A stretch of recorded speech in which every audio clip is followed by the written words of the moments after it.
Om Shanti. Om Shanti. Good morning.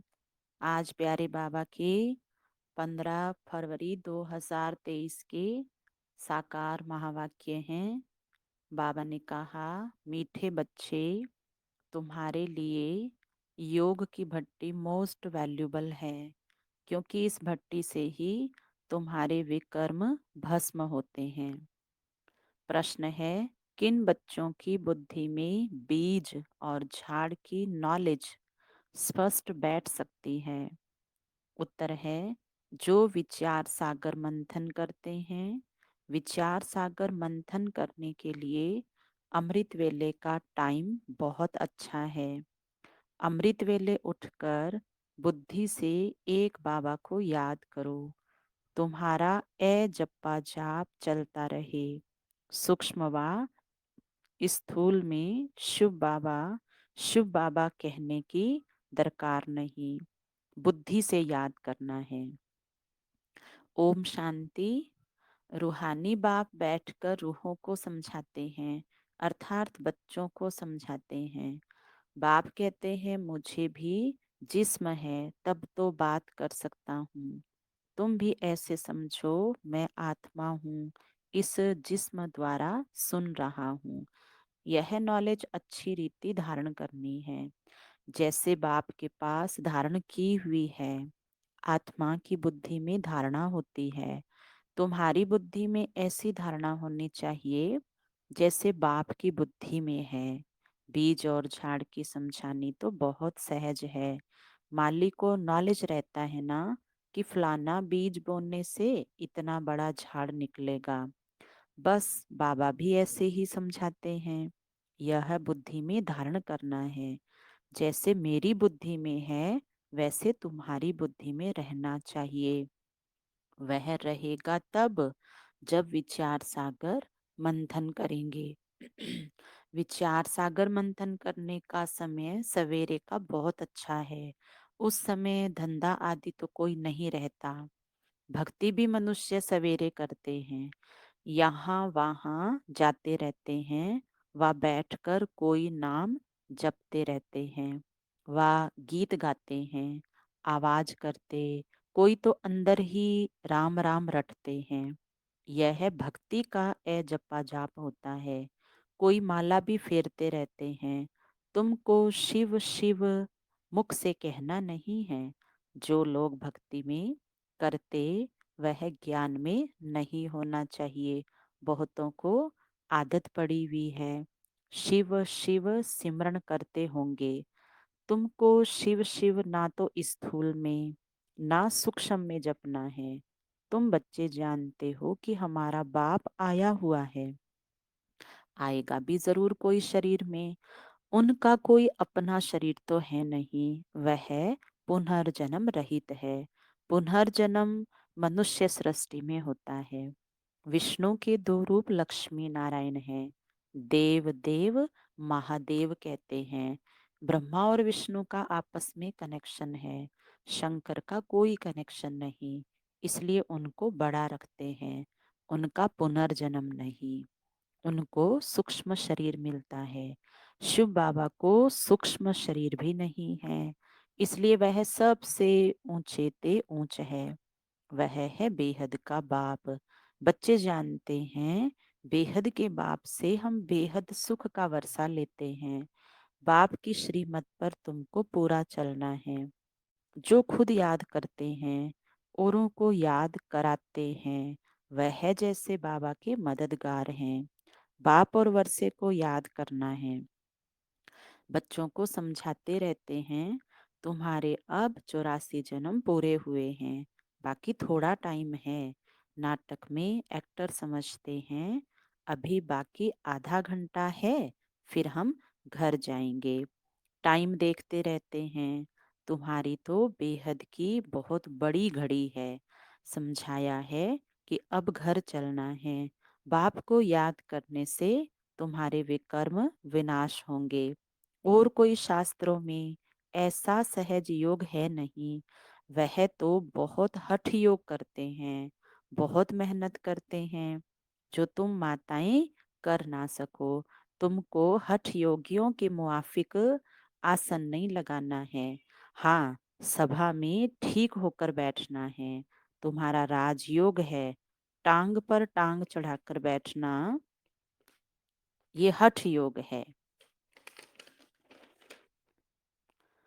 ऐसा राजयोग में आराम से बैठना है। शांति से बैठकर बाबा को याद करेंगे तो नशा चढ़ेगा। हठ योग में दोनों टांगे चढ़ाते हैं।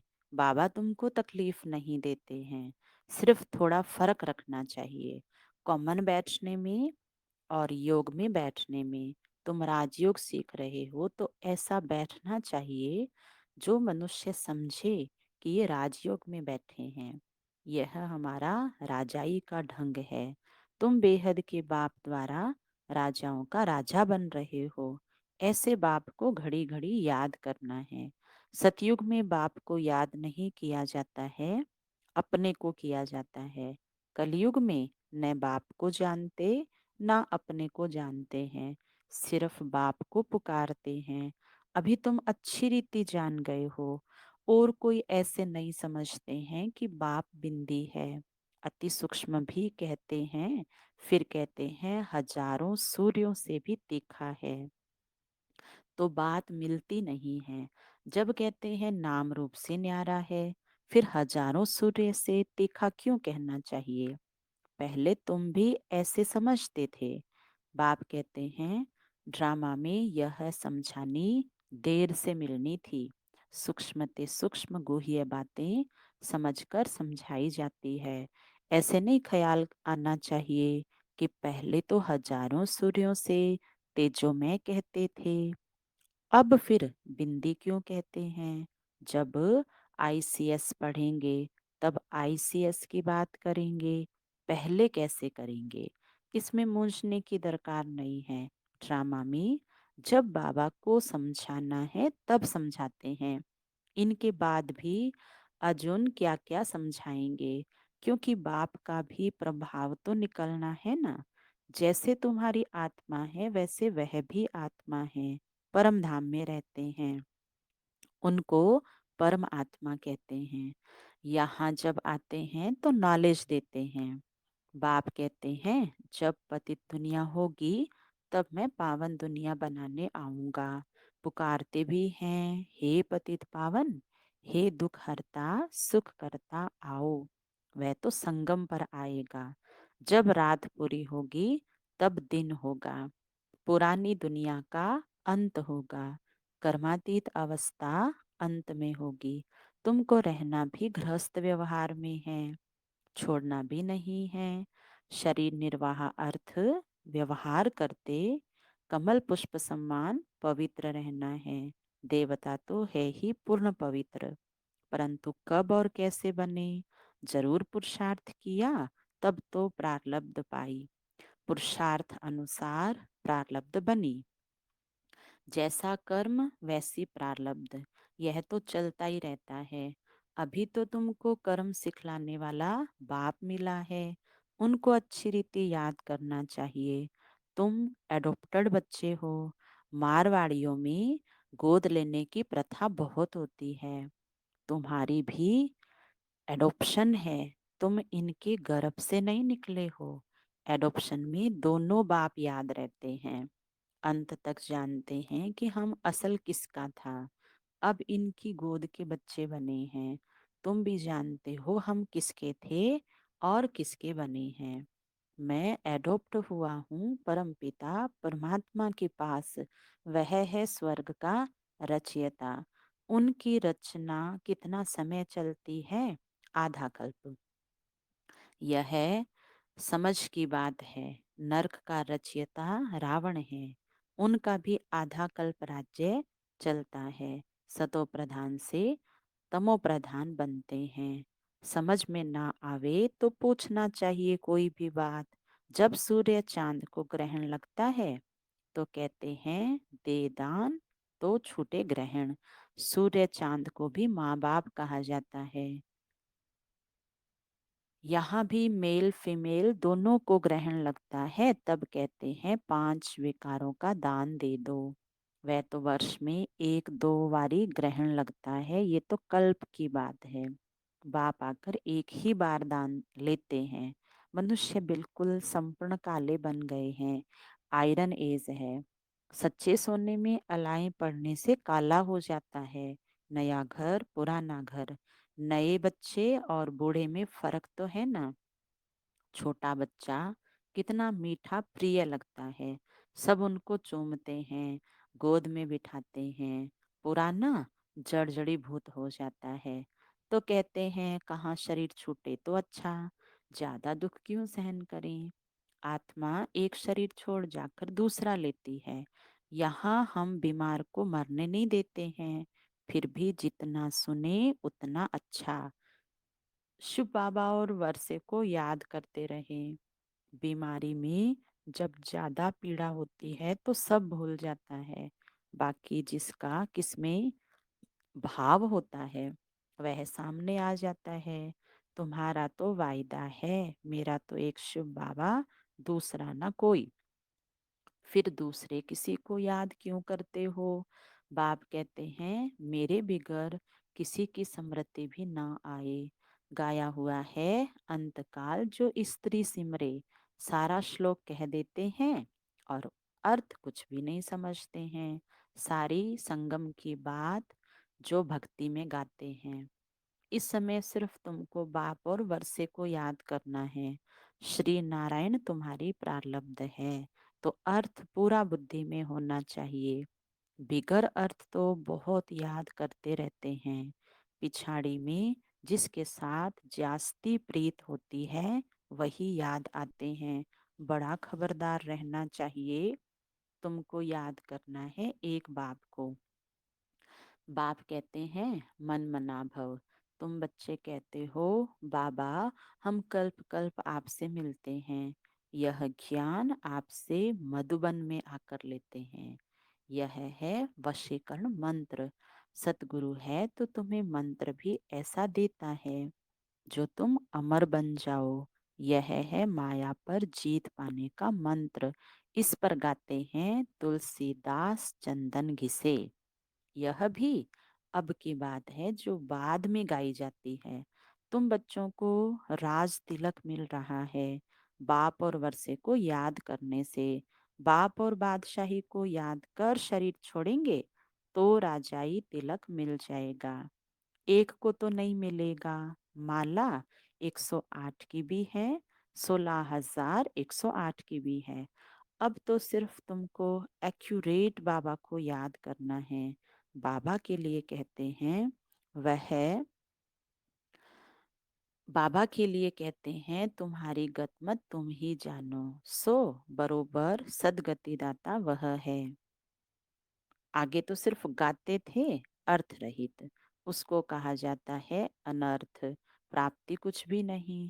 मनुष्य दान पुण्य आदि करते करते उतरते ही आए हैं। प्राप्ति कुछ भी नहीं है। आसुरी मत पर सब अनर्थ हो गया है। यह भी नारायण की पूजा करते थे, अब फिर पुजारी से पूज्य बन रहे हैं प्रैक्टिकल में। अब तुम बच्चे जानते हो शिव बाबा हमको पढ़ाते हैं। यह तो पक्का याद रखना है, नहीं तो विक्रम विनाश नहीं होंगे। यह योग की भट्टी मोस्ट वैल्यूबल है। मुक्ति भी तो मिलती है ना। कोई कहते हैं हमको मन की शांति चाहिए, परंतु पहले ये बताओ तुमको अशांत किसने किया। जरूर पहले शांति थी, अभी अशांत बने हो तब तो शांति मांगते हो। शांति तो सारी दुनिया में चाहिए। एक को शांति मिलने से कुछ हो ना सके। एक को शांति मिलने से सारी दुनिया में थोड़ी शांति हो सकेगी। अशांत किसने किया, मूंज पड़े हैं। समझाया जाता है शांति धाम, सुख धाम और यह है दुख धाम। सुख धाम में मनुष्य बहुत थोड़े थे। उस समय बाकी सब आत्माएं शांति धाम में थी। तुमको शांति वहां मिलेगी, यहाँ तो मिल ना सके। यहाँ तो है ही दुख धाम। दुख में अशांति होती है। यह तो बहुत सहज है किसी को भी समझाना। सुख शांति का वर्षा देने वाला एक ही बाप है। सतयुग में सुख शांति दोनों ही है। यहाँ आत्मा चाहती है कि मेरा मन शांत हो, तो जाओ तुम अपने घर परम धाम। परंतु पतित फिर जा भी ना सके, इसलिए बाप समझाते हैं, मुझे याद करो तो अंतमति सो गति हो जाएगी। बाप और वर्षे को याद करो। परंतु माया ऐसी है जो पवित्र बनने नहीं देती है। अबलाओं पर देखो कितने अत्याचार होते हैं। विष बिगर रह ना सके। बाबा के पास अनेक प्रकार के समाचार आते हैं। सबसे बड़ी हिंसा काम महाशत्रु की है। बाप कहते हैं, बच्चे विष छोड़ो, काला मुंह नहीं करो।